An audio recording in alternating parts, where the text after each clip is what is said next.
Hello students, कैसे हैं आप लोग। हम आशा करते हैं कि आप सभी स्वस्थ होंगे और पढ़ाई लिखाई कर रहे होंगे। प्रीवियस लेक्चर में नया चैप्टर स्टार्ट कर दिया था। क्या नाम था उसका? तरंग प्रकाशिकी। तरंग प्रकाशिकी में हम लोगों ने कल क्या देखा था? हाइगेंस का तरंग सिद्धांत देखा था और उसमें एक स्पेशल टर्म था तरंगाग्र। उसके बारे में भी बहुत सारी चीज़ें हम लोगों ने पढ़ी थी, उसके गुण पढ़े थे, तरंगाग्र होता क्या है, इन सब चीज़ों के बारे में हम लोगों ने पढ़ा था। और उसके बाद हाइगेंस के तरंग सिद्धांत का उपयोग करते हुए प्रकाश की परावर्तन की घटना को भी क्या किया था? प्रूव किया था। यानी एंगल आई बराबर एंगल आर, आपतन कोण का मान परावर्तन कोण के मान के बराबर होता है। इस बात को हम लोगों ने प्रूव किया था हाइगेंस के तरंग सिद्धांत का उपयोग करते हुए। आज दो चीज़ों का अध्ययन करना है, यानी आज की जो लेक्चर का लक्ष्य है वो दो है। एक तो हम लोग करेंगे प्रकाश के अपवर्तन की घटना को हाइगेंस के नियम का उपयोग करते हुए हम लोग क्या करेंगे? प्रकाश का अपवर्तन प्रूव करेंगे। और दूसरी जो चीज़ पढ़ेंगे वो हम लोग पढ़ेंगे लाइट में डॉपलर इफेक्ट। क्लास 11 में पढ़े होंगे, ध्वनि तरंगों में हम लोगों ने डॉपलर इफेक्ट पढ़ा था। वही सेम लगभग उसी तरह है हमारा लाइट में भी डॉपलर इफेक्ट। अगर 11th में नहीं भी पढ़े हो तो यहाँ पे समझ में आ जाना है, ठीक है। तो स्टार्ट करते हैं आज का लेक्चर प्रकाश के अपवर्तन से। किसके? प्रकाश के अपवर्तन से। प्रकाश का अपवर्तन, प्रकाश का अपवर्तन। अब प्रकाश का अपवर्तन तो हम लोग पढ़ चुके हैं बहुत पहले, लेकिन यहाँ पे हेडिंग क्या है? प्रकाश का अपवर्तन। अब प्रकाश का अपवर्तन क्या होता है? देखो, ये कोई सतह है, मान लो इसका सतह का कुछ नाम दे देते हैं mn। क्या दे देते हैं? mn। जो सतह एक माध्यम को दूसरे माध्यम में क्या कर रही है? डिवाइड कर रही है। एक कॉमन हम लोग क्या करेंगे? प्रूफ निकाल लेंगे जिससे दोनों के लिए ही यूज हो जाएगा। जब प्रकाशीकरण सघन से विरल में जारी होगी और जब प्रकाशीकरण विरल से सघन में जारी होगी, दोनों घटनाएं क्या हो जाएंगी? प्रूव हो जाएंगी। तो देखना, जब एक एस क्या है? एक सतह है जो किसको डिवाइड कर रही है? एक माध्यम को दूसरे माध्यम से। मान लो ये माध्यम m1 है और ये माध्यम क्या है? m2 है। एक प्रकाशीकरण ऐसे जा रही है, ऐसे गई, ये क्या है? मान लो अविलंब। ये क्या है? अविलंब। और अगर ये क्या है? विरल है और ये सघन है, तो ये प्रकाशीकरण क्या हो जाएगी? ऐसे इधर की तरफ झुक जाएगी। क्लियर है? अब देखो, कोई भी प्रकाश की किरण के ऊपर अगर तरंगाग्र बनाना है तो ये कैसी आ रही है? एक प्रकाशीकरण ऐसे आ रही है सीधी, ऐसा लग रहा है जैसे अनंत से कोई प्रकाशीकरण आ रही है। तो एक क्या करेंगे हम लोग? एक काल्पनिक प्रकाशीकरण बना लेंगे जो कि इसके समांतर होगी। क्या होगी? इसके समांतर।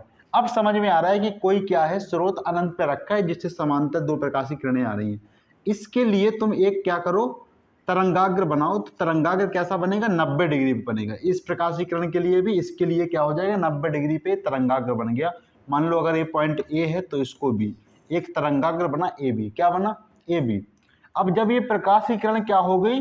अपवर्तित हो गई, तो इसके ऊपर भी एक 90 डिग्री का तरंगाग्र बनाएंगे, क्योंकि ये जो तरंगाग्र है ये आपतित किरण के लिए है और ये जो तरंगाग्र है ये किसके लिए होगा? अपवर्तित किरण के लिए होगा। क्लियर है बात? किसके लिए होगा? अपवर्तित किरण के लिए। तो ये भी कितना है? ये भी 90 है। ये कितना है? 90। क्लियर है बात? अब देखना, ये भी 90 है और ये भी 90, क्योंकि ये जो तरंगाग्र है इन दोनों के लिए भी 90 डिग्री पे है। पॉइंटिंग कर देते हैं ए बी, ये तो एन है ही, इसको सी पॉइंट लिख लेते हैं, ठीक है। ये तो सतह है एम एन, ये पॉइंट है सी। अब अगर देखोगे तो यहाँ पे भी तुम्हें एक बात समझ में आ रही होगी, ये जो कोण है ये एंगल आई है। क्या है? एंगल आई। और ये जो कोण है वो क्या है? एंगल आर है। समझे? यहाँ से यहाँ पूरा कोण कितना है? 90 है। तो ये जो कोण हो जाएगा कितना हो जाएगा? 90 माइनस आर। 90 minus are. अब देखना, ये जो ये क्या है? आई है। और ये टोटल कितना है? 90 है। कितना है? 90। अब देखना, इधर की तरफ देखोगे तो ये एंगल कितना है? आई है। तो ये कितना हो जाएगा? 90 माइनस आई। 90 माइनस आई, ये वाला कोण कितना हो जाना है? 90 माइनस आई। और ये तो 90 है ही। क्लियर है बात? अगर इस एंगल की बात करोगे, यानी एंगल ए की, किसकी बात करोगे? एंगल ए की। तो एंगल ए क्या आएगा? इसको समझने के लिए तुम देखो, यहाँ पे हम लोग जब त्रिभुज के तीनों कोणों का योग कितना होता है? 180 होता है। तो वहां पे लगाएंगे तो तुम्हें समझ में आएगा। इस बात को फिर रब भी कर दोगे। ये वाला जो एंगल है वो एंगल आई आएगा। क्या आएगा? एंगल आई। कैसे आ गया? एंगल आई को एंगल ए मान लेते हैं। क्या मान लेते हैं? Angle A. अब देखना ये 90 है, ये 90 माइनस आई है, 90 माइनस आई। क्यों? क्योंकि ये भी तो प्रकाशीकरण, ये वाली प्रकाशीकरण और ये जो काल्पनिक प्रकाशीकरण है दोनों सेम ही है, तो ये वाला एंगल क्या है? आई ही तो है, सीधी सी बात है। तो ये कितना हो गया? ये पूरा 90 है, तो ये कितना हो गया? 90 माइनस आई। जोड़ते हैं तीनों कोणों को। एक जो ए वाला एंगल है कितना है? त्रिभुज ए बी सी में, जब तुम त्रिभुज ए बी सी में बात करोगे, ए बी सी, इसमें angle A plus 90 plus 90 minus I, 90 minus I बराबर क्या हो जाएगा? 180। क्या हो जाएगा? 180। देखो 90 90 180 उधर जाएगा माइनस में 180, तो ये क्या हो गया? कट गया। एंगल ए माइनस आई बराबर कितना आ गया? 0। तो एंगल ए बराबर कितना आ गया? आई आ गया। किसी को कोई दिक्कत इसमें? किसी को कोई दिक्कत नहीं। तो ये जो एंगल ए है इसको हम लोग आई लिख दें, सीधी सी बात है, आई लिख दें, इसको लिख लीजिए। अब देखना एक बात, त्रिभुज, इस पॉइंट को भी कुछ मान लेते हैं, ए बी सी, तो इसको मान लेते हैं डी। क्या मान लेते हैं? डी। त्रिभुज ए सी डी की अगर बात करें, त्रिभुज ए सी डी में देखना, ए वाला कोण कितना है? 90 माइनस आर है, और ये वाला कोण कितना है? 90 है। इसको निकालना है। वैसे हम लोग यहाँ पे इस प्रकाशीकरण को अपवर्तित करके यहाँ पे आर करके वैसे भी इस तरह से इसको प्रूव कर सकते हैं कि ये वाला एंगल कितना है? आर है। लेकिन उसको प्रूव ना करके हम लोग यहीं पे देख लेते हैं, ये कितना है? 90 माइनस आर, 90। देखो 90 माइनस आर और प्लस 90, और इस एंगल को मान लेते हैं एंगल सी। क्या मान लेते हैं? एंगल सी बराबर कितना हो जाएगा? 180। 180 से 90 प्लस 90 कट गया। अब क्या बचा? Minus R plus angle C बराबर 0। तो एंगल सी बराबर क्या आ जाएगा? माइनस आर जब इधर जाएगा तो प्लस आर हो जाएगा। एंगल सी बराबर आ गया आर, तो ये कितना है? आर हो गया। ठीक है, अब इसको भी तुम लोग क्या कर लोगे? लिख लोगे। यहां से एक बात तुम्हें क्या करनी है? क्लियर करनी है। एंगल, जब कोई प्रकाशीय किरण क्या होगी? आपतित होगी, फिर क्या हो जाएगी? अपवर्तित हो जाएगी। उसके साथ काल्पनिक एक प्रकाशीय किरण बना लेंगे। अब कहोगे सर काल्पनिक क्यों बना रहे हैं? एक के साथ एक फ्री, क्योंकि हमें तरंगाग्र बनाना है। वैसे तो हम लोग तरंगाग्र इसके ऊपर 90 डिग्री पे बना सकते हैं, लेकिन प्रूव करने के लिए तुम्हें त्रिभुज, एंगल, ये सब चीजें चाहिए, तो ये काल्पनिक प्रकाश की किरण बना लो, सीधी सी बात है। अब ये जब समांतर आ रही हैं तो हमने क्या कहा था? समांतर प्रकाश की किरणों के लिए, यानी जब स्रोत अनंत पे हो तो उससे आने वाली सारी प्रकाश किरणें एक दूसरे के समांतर होंगी, तो तरंगाग्र कैसा बनेगा? समतल तरंगाग्र बनेगा। तो ये समतल तरंगाग्र है। कैसा है? समतल तरंगाग्र। क्लियर है बात? क्लियर है। यहाँ पे क्या करना था? ये टोटल कितना है? ये 90 है, ये कितना है? 90। तो ये कितना होगा? 90 माइनस आर। लेकिन इसको निकालने के लिए इसके साथ जब ये प्रकाशीकरण जाएगी तो ये आई हो जाएगा। ये टोटल 90 है, तो ये कितना हो जाएगा? 90 माइनस आई। ये तो 90 है ही, क्योंकि ये क्या है? तरंगाग्र, इसके ऊपर भी लंब है और इसके तरंगाग्र के ऊपर भी क्या है? लंब है। तो ये 90 हो गया। जब तीनों को जोड़ोगे तो ये वाला एंगल कितना आ जाएगा? आई आ जाएगा। कितना आ जाएगा? आई, जो कि लिखा हुआ है। और इस त्रिभुज में ए डी सी में क्या हो जाएगा? ये वाला आर आ जाएगा। ठीक है, ठीक है। अब देखना यहां पे तरंगाग्र कितना चला है। अगर हम लोग देखें, पहले माध्यम में जो तरंग यहां से यहां तक चली है, कितनी चली है? बीसी की बात करें, यहां पे पेचीदा करने से अच्छा है कि यहां पे हम लोग लिख लेते हैं, यहां पे लिख लेते हैं। अगर हम लोग बीसी की बात करें, देखो बीसी की, तो पहले माध्यम में जो प्रकाश की चाल का वेग था वो बी था। कितना था? वी। और यहां से यहां तक चलने में जो समय लगा वो कितना लगा? टी लगा। प्रकाश की चाल पहले माध्यम में V1 मान ले रहे, कितनी मान ले रहे? V1। और देखना, अगर जब हम लोग बात करें ए डी की, किसकी? ए टी की, तो दूसरे माध्यम में जो प्रकाश की चाल है वो कितनी है? V2 है। और यहां से यहां तक भी समय कितना लगा? टी लगा। सेम समय लगा। कितना लगा? सेम समय। क्यों? क्योंकि तरंगाग्र यहां से यहां तक चला और यहां से यहां तक चला, तो सेम ही समय लगा है। ठीक है। अब ये देखो एक वर्ग नहीं बन रहा है, थोड़ा सा इसमें लग रहा होगा कि वर्ग बन रहा है, लेकिन वर्ग नहीं बन रहा है। VC बराबर कितना आ गया? V1T। और AD बराबर कितना आ गया? V2T। ठीक है, क्योंकि यहां से यहां तक तरंगाग्र को चलने में जितना समय लगा है उतना ही यहां से यहां तक चलने में सेम समय लगा है, तो TT दोनों में है। अब देखो त्रिभुज त्रिभुज ए बी सी में, यानी इस वाले त्रिभुज में ए बी सी में, ए बी सी में अगर तुम लोग देखोगे साइन आई बराबर, साइन आई बराबर देखोगे तो ये 90 है, 90 के सामने वाली भुजा क्या होती है, कर्ण होती है। तो अगर हम लोग लाल बटा कका से देखेंगे तो लंब क्या होगा, आई के लिए लंब ये होगा बीसी, क्या होगा बीसी बटे, और कर्ण क्या होगा एसी, क्या हो जाएगा एसी। साइन आई बराबर बीसी बटे एसी, इसको मान लो समीकरण नंबर फर्स्ट। ठीक है, यहाँ पे समीकरण नंबर फर्स्ट इसको मानते हैं और इसको सेकंड, तो इसको थर्ड मान लेते हैं। क्या मान लेते हैं, थर्ड, इसको समीकरण नंबर थर्ड। अब आगे देखना, त्रिभुज ए डी सी में, त्रिभुज ए डी सी में, त्रिभुज ए डी सी में क्या होने वाला है, देखो यहाँ पे ये 90 है तो ये एसी ही क्या होगा, कर्ण होगा, लेकिन एंगल ए डी सी में साइन आर बराबर, साइन आर बराबर क्या होगा, लंब बटे कर्ण, साइन आर बराबर लंब बटे कर्ण। तो इस आर के लिए लंब ये होगा एडी होगा, क्या होगा एडी, और बटे क्या हो जाएगा एसी हो जाएगा। क्लियर है बात, क्लियर है। यहाँ पे अगर इतना तो हो गया, समझ में आई बात। अब इसको हम लोग क्या कर देते हैं, रफ कर देते हैं, समझ में आ जाएगा। चित्र को देख लेना, चित्र को क्या कर देते हैं, रफ कर देते हैं। देखो समीकरण 1 और 2 से समीकरण 3 और 4 में BC और AD का मान रखने का, BC और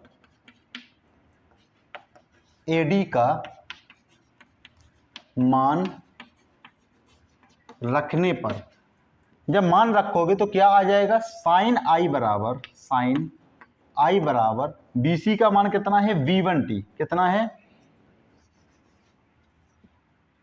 V1t बटे AC, और फिर इसको समीकरण नंबर क्या मान लो 5 मान लो, और फिर क्या हो जाएगा साइन आर बराबर, साइन आर बराबर क्या हो जाएगा, साइन आर बराबर AD, तो AD का मान रखोगे क्या आ जाएगा B2t, क्या आ जाएगा B2t बटे क्या है AC है। क्लियर है, इसको मान लो समीकरण नंबर 6 मान लो। समीकरण तो अपने मन से मानते चले जाओ।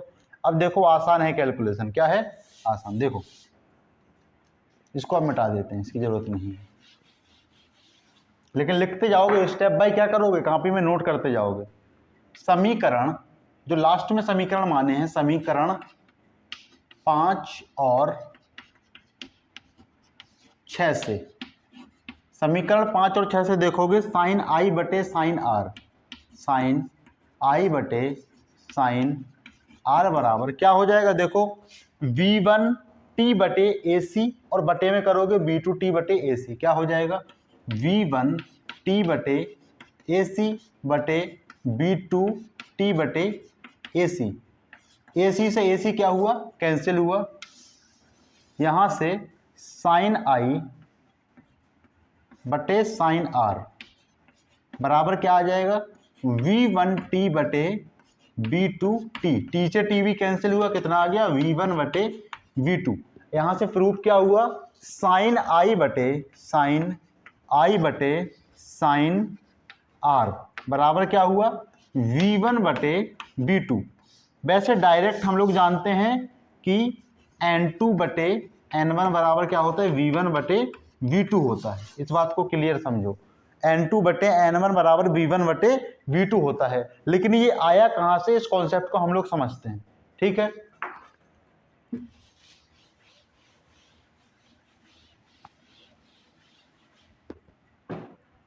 देखो N2 बराबर क्या होगा C बटे V2, क्या हो जाएगा C बटे V2, और N1 बराबर क्या होता है C बटे V1। जब यहां से तुम लोग N2 बटे N1 निकालोगे तो कितना हो जाएगा C बटे V2 बटे C बटे V1 बराबर C बटे V2 गुणा में जाएगा तो V1 बटे C, C से C कैंसिल, कितना आ गया V1/V2 आ गया। तो यहाँ से समझ में आ रहा है कि तुम V1/V2 को बराबर N2/N1 लिख सकते हो। और ये बात तुम लोग जानते ही हो कि N21 बराबर क्या होता है, N2/N1। तो जो स्नेल का नियम होता है वो क्या होता है, साइन I/sin R बराबर N21। ये क्या होता है, स्नेल का नियम। और ये प्रूव हो गया। प्रूव तो यही हो गया था जब साइन I/sin R बराबर V1/V2 आया था, क्योंकि V1/V2 भी क्या है, स्नेल के नियम से हम लोग जानते हैं N2/N1 बराबर V1/V2 होता है। ठीक है, अगर इस स्टेप को भी और फॉलो करके करना है तो हमारा वही माना जाएगा, साइन I/sin R बराबर क्या होता है, N21। क्या था स्नेल का नियम कि आपतन कोण की ज्या और अपवर्तन कोण की ज्या का अनुपात एक कांस्टेंट होता है। वो कांस्टेंट क्या होता है, N21 होता है। क्या होता है, N21, यानी दूसरे माध्यम का अपवर्तनांक पहले माध्यम के सापेक्ष। ठीक है, क्लियर है। अब देखो आगे बढ़ते हैं, डॉपलर इफेक्ट की बात करते हैं। किसकी बात करते हैं, डॉपलर इफेक्ट।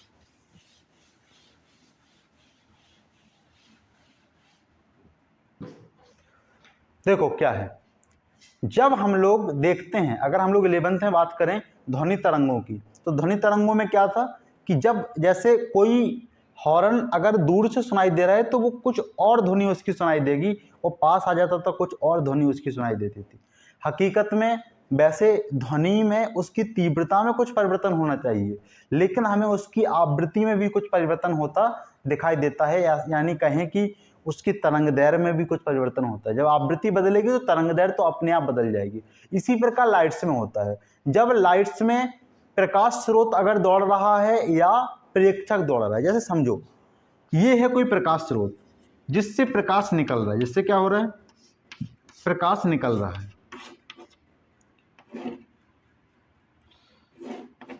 और यहां पे कोई व्यक्ति इधर दौड़ रहा है, इधर इधर इधर इसका कल्लू मुंडी इधर, देखो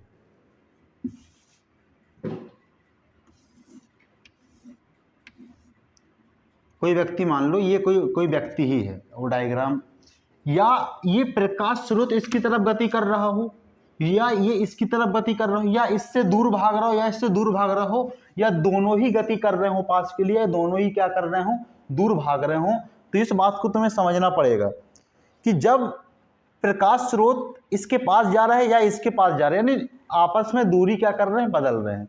जब आपस में दूरी बदलेंगे तो प्रकाश की आवृत्ति कुछ परिवर्तित सी दिखाई देगी, और जब आवृत्ति बदलेगी तो तरंग दैर्घ्य भी बदल जाएगी।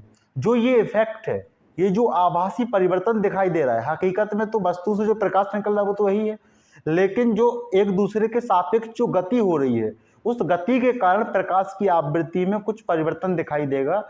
इस आभासी परिवर्तन के कारण तुम्हें जो रियल में जो प्रकाश है वो कुछ अलग दिखाई देगा।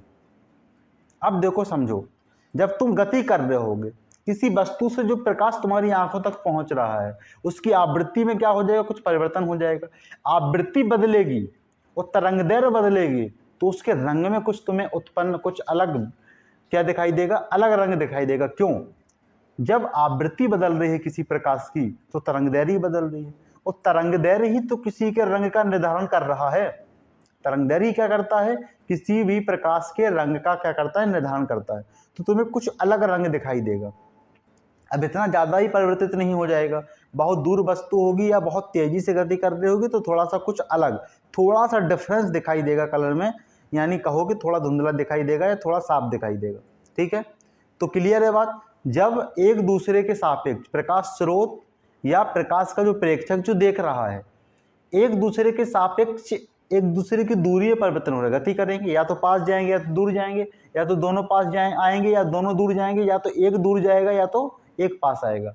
जब इस प्रकार से क्या हो रहा है, एक दूसरे की दूरी में परिवर्तन हो रहा है, बीच की दूरी में परिवर्तन हो रहा है, तो आवृत्ति में क्या होगा, कुछ डिफरेंस होगा। ये जो आभासी परिवर्तन है या जो इफेक्ट है, ये क्या है, ये घटना पूरी क्या कहलाती है, डॉपलर इफेक्ट के नाम से जानी जाती है। देखो इसकी परिभाषा लिखते हैं डॉपलर इफेक्ट की। डॉपलर इफेक्ट,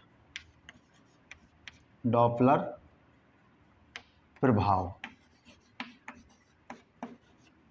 डॉपलर प्रभाव क्या होता है, जब प्रेक्षक और प्रकाश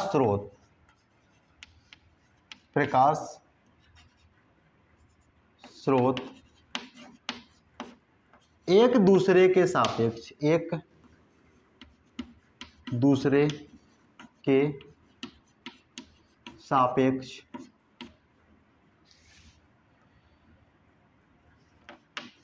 गति करते हैं या बीच की दूरी में कुछ परिवर्तन करते हैं, या लिख लो, या अपनी स्थिति में परिवर्तन करते हैं, या अपनी स्थिति में परिवर्तन करते हैं। इस घटना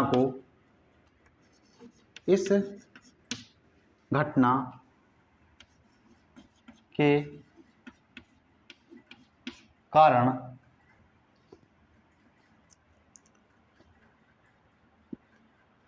करते हैं, तो यहां से घटना नहीं लिखना था, यहां इसके आगे एक सेंटेंस और जोड़ना है। करते हैं तो प्रकाश की आवृत्ति में कमी या वृद्धि हो जाती है, कमी या वृद्धि हो जाती है। इस घटना को डॉपलर प्रभाव कहते हैं, डॉपलर प्रभाव कहते हैं। ठीक है, थ्योरी वाला पार्ट है। जब प्रेक्षक और प्रकाश स्रोत एक दूसरे के सापेक्ष गति करते हैं या अपनी स्थिति में क्या करते हैं, परिवर्तन करते हैं, इससे प्रकाश की आवृत्ति में कमी या वृद्धि हो जाती है। इस घटना को क्या कहते हैं, डॉपलर प्रभाव कहते हैं। या तो आवृत्ति में क्या होगी, कमी होगी, या तो आवृत्ति में क्या होगी, वृद्धि होगी। कैसे होगी ये हम समझेंगे, इस परिभाषा को लिख लो। ठीक है, फिर हम लोग समझते हैं स्टेप बाय स्टेप कि कैसे कमी होगी और कैसे क्या होगी, वृद्धि होगी।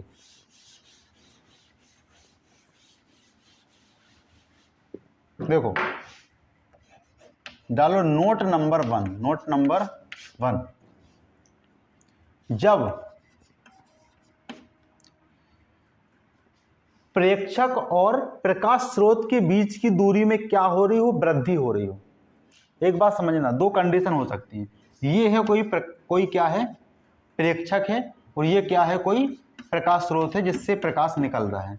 अगर इन दोनों के बीच की दूरी में क्या हो रही है, वृद्धि हो रही है, या तो ये क्या है, प्रकाश स्रोत से दूर दौड़ रहा है, या प्रकाश स्रोत इससे दूर जा रहा है, या दोनों ही इससे दूर जा रहे हैं। तीन कंडीशन है, या तो ये इससे दूर की तरफ भाग रहा है, या प्रकाश स्रोत इससे दूर की तरफ भाग रहा है, या दोनों ही एक दूसरे से दूर भाग रहे हैं। बस इनके जो बीच की दूरी है वो लगातार क्या हो रही है, बढ़ती जा रही है।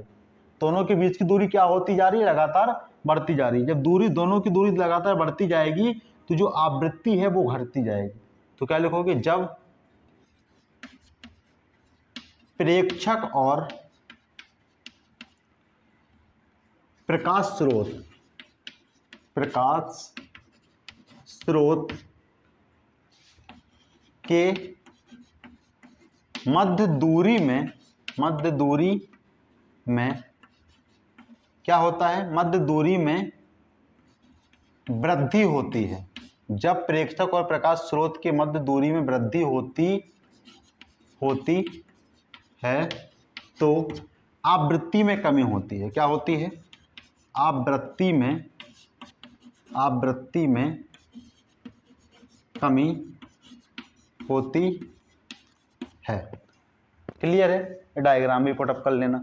इसी में डालो नोट नंबर 2। देखो एक बात समझो, जो हमारी विवग्योर होती है, VIVGYOR, देखोगे तो यहाँ पे जो वेरी करता है, नीले कलर के आसपास जो तरंगदैर्घ्य वेरी करती है वो करती है 3800 एंगस्ट्रॉम के आसपास। क्लियर है बात। और लाल रंग की कितनी होती है, 7800 एंगस्ट्रॉम के आसपास क्या होती है, तरंगदैर्घ्य होती है। यानी लाल रंग की तरंगदैर्घ्य सबसे ज्यादा होती है तो आवृत्ति लाल रंग की सबसे कम होती है, और ब्लू इंडिगो के आसपास जो तरंग दैर्घ्य होती है वो 3800 एंगस्ट्रॉम के आसपास होती है।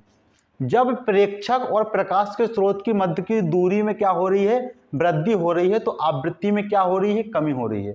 और जब आवृत्ति में कमी हो रही है तो तरंग दैर्घ्य क्या हो रही है, बढ़ रही है। एक बात समझो, जब तरंग दैर्घ्य बढ़ रही है तो तरंग दैर्घ्य ज्यादा किसकी है, लाल रंग की। किसकी है, लाल रंग की। तो लाल रंग की तरंग दैर्घ्य ज्यादा है तो इस विस्थापन को, इसमें जो विस्थापन हुआ है, किसमें, तरंग दैर्घ्य का जो विस्थापन हुआ है, इसमें हम लोग इसको बोल देते हैं लाल विस्थापन भी बोल देते हैं। इस घटना को क्या बोल देते हैं, लाल विस्थापन। क्या बोल देते हैं, लाल विस्थापन। तो कोई पूछे कि लाल विस्थापन क्या है, जब प्रेक्षक और प्रकाश स्रोत के मध्य की दूरी में क्या हो रही है, वृद्धि हो रही है, तो आवृत्ति में क्या होती है, कमी होती है, और तरंग दैर्घ्य में क्या होती है, बढ़ोतरी होती है। क्या होती है, बढ़ोतरी होती है, जिसके कारण हमें जो वस्तुएं हैं थोड़ी लाल लाल नजर आएंगी। क्या आएंगी, लाल लाल कलर की नजर आएंगी। इसे बोलते हैं, क्या बोलते हैं, लाल विस्थापन बोलते हैं। ठीक है, अब देखो नोट नंबर 2, जब प्रेक्षक और प्रकाश स्रोत, प्रेक्षक और प्रकाश स्रोत के मध्य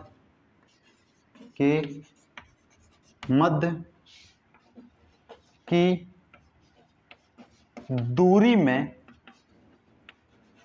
कमी होती है, दूरी में कमी होती है, तो आवृत्ति में क्या होती है, वृद्धि होती है। आवृत्ति में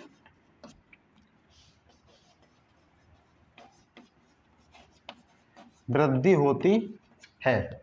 आवृत्ति में क्या होती है, वृद्धि होती है। ठीक है, अब इस विस्थापन को क्या बोलते हैं, आवृत्ति में क्या हो रही है, वृद्धि हो रही है, यानी तरंग दैर्घ्य कम हो रही है, यानी प्रकाश की तरंग दैर्घ्य क्या होगी, इसके तरफ क्या होगी, लाई करेगी, यानी इसकी तरफ आने का प्रयास करेगी। तो तुम्हें जो वस्तु है थोड़ी थोड़ी नीली नीली दिखाई देगी। ठीक है ना, तो इस घटना को हम लोग बोल देते हैं नीला विस्थापन। क्या बोल देते हैं, नीला विस्थापन। ये पॉइंटिंग बात है, ये बहुत बड़ी बात नहीं है। ठीक है, इसको क्या बोल देते हैं, नीला विस्थापन। बेसिक अंडरस्टैंडिंग है, क्योंकि नीले की कलर की जो तरंग दैर्घ्य है कम है और उधर की तरंग दैर्घ्य क्या है, ज्यादा है। तरंग दैर्घ्य ज्यादा मतलब आवृत्ति कम। अब यहाँ पे ये तुम्हें टर्म समझना है कि जब दूरी बढ़ रही है, जब दूरी बढ़ रही है तो आवृत्ति क्या हो रही है, घट रही है। और जब आवृत्ति घट रही है यानी तरंग दैर्घ्य बढ़ रही है, तो जब दूरी बढ़ रही है तो तरंग दैर्घ्य भी क्या हो रही है, बढ़ रही है। इससे लाल विस्थापन, क्योंकि लाल की तरफ तरंग दैर्घ्य सबसे ज्यादा। ठीक है, और जब दूरी क्या हो रही, कम हो रही है, तो आवृत्ति बढ़ रही है। आवृत्ति बढ़ रही है मतलब तरंग दैर्घ्य कम हो रही है, यानी जब दूरी घट रही है तो तरंग दैर्घ्य भी घट रही है। और तरंग दैर्घ्य जब घट रही है तो तरंग दैर्घ्य कम किधर की होती है, नीले कलर की तरफ। वायलेट, इंडिगो, ब्लू तीनों एक ही कैटेगरी में आते हैं, नीले कलर में आते हैं। किसमें आते हैं, नीले कलर में। ठीक है, क्योंकि पूरी वस्तु नीले तो दिखाई नहीं देने लगेगी, थोड़ा सा आभास होगा ना हमें, इसी को तो डॉपलर इफेक्ट बोलते हैं। क्या होते हैं, थोड़ा सा अलग आभास होगा, थोड़ी सी आवृत्ति चेंज होगी तो वस्तु का कलर थोड़ा सा अलग आभासी हमें नजर आएगा। पूरी तरह से तो कलर चेंज हो नहीं जाएगा, पूरी वस्तु तो चेंज हो नहीं जाएगी। क्लियर है बात। अब देखो हम लोग देखते हैं डॉपलर इफेक्ट का फॉर्मूला।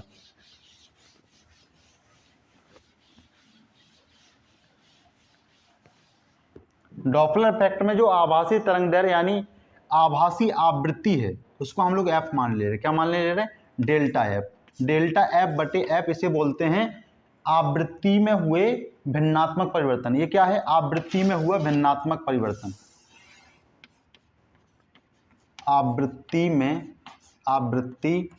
में हुआ भिन्नात्मक परिवर्तन, भिन्नात्मक परिवर्तन। क्लियर है। डेल्टा एफ बटे एफ बराबर होता है -v बटे सी। सी क्या है, सी तो प्रकाश की चाल है। क्या है, प्रकाश की चाल। और v क्या है, प्रेक्षक और स्रोत की एक दूसरे के सापेक्ष गति है। क्या है, प्रेक्षक और स्रोत की, प्रेक्षक और स्रोत की सापेक्ष